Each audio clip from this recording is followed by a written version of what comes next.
My own personal opinion is that I don't like to necessarily go to what's the most convenient Right. or the most simple. Expedient. You know, if it's a tough decision, you know, I think if it's the right decision, then we should make it and move forward with that. I fully understand, you know, your comments are towards what's the most easy things and the timely. And I agree, that plays somewhat part of any of our decisions. But I also kind of step back and say, that's not the reason why I support going forward with the park. It's just icing on the cake for me.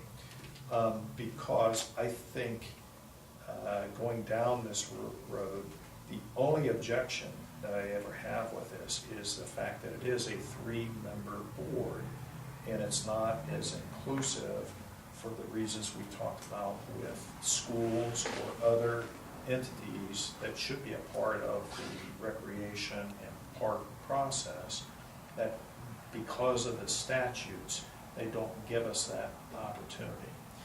I would hope that the city goes forward with the charter, making a vote for a charter city, which we could then restructure our park and recreation department and make it a much more inclusive and not have to be confined with the statute. My personal opinion going forward with the parks is for the very reason that there is an oversight committee, not just simply an independent board, that there is shared resources of legal, shared resources of purchasing, shared resources of the accounting, that I think it makes absolute sense to go that route, as opposed to trying to make all of those independent. And then, while I don't object to the burden of this board hiring those people, managing those people, I think it requires a much higher degree of responsibility and oversight of a board to make sure that the practices, the policies, and the controls are in place with that board to make sure that the public funds are being spent in an appropriate and in a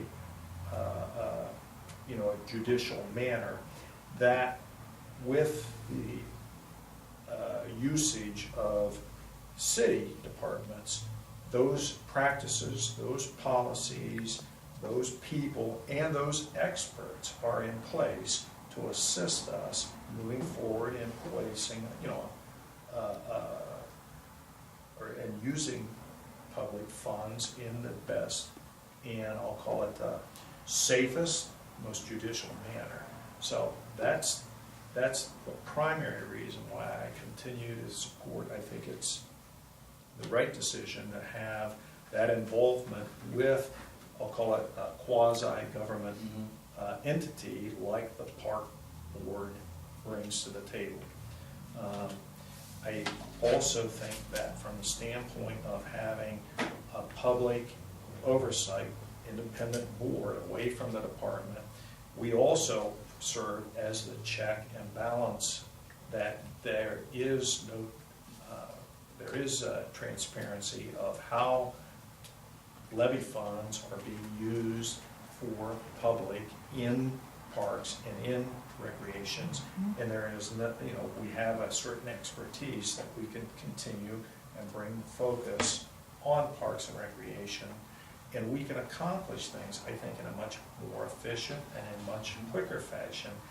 And we just talked about one case in particular of what's going on with our splash park. It's been 8 years since we've had funds, and for lots of reasons, and I don't mean to throw anybody under the bus, but it's been 8 years and we have accomplished nothing there. And with the right funds that we obtained 2 years ago, you know, we can go through the laundry list of things that we've been able to accomplish during that time. And I think that this model just makes it a much, much quicker bringing results that the public should receive from those funds that are being, you know, dedicated to the parks.